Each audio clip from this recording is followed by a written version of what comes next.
reviews on the USCCE clock radio. What I liked about this clock is the fact that it has 2 alarms, 1 and 2, and it has the settings Monday through Sunday, Monday through Friday, or Saturday through Sunday.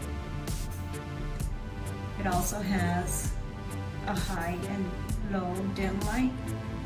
So as you can tell, the dim, low, and then the brightness. High. It has a large snooze button, the volume button as well. It has 2 ports to charge. You can charge cell phones or your iPad on it.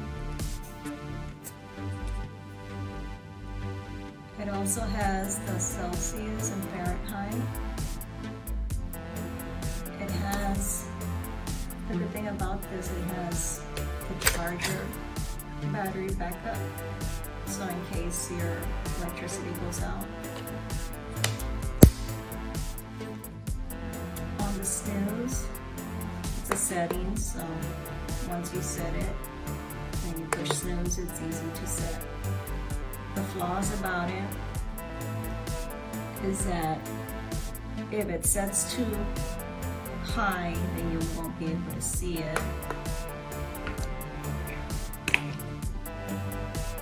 So it's best to set it on a nightstand. I have it sitting on the dresser, but propped, so I could see it. So it's propped like this. Overall, a satisfied customer with the USCCE clock radio.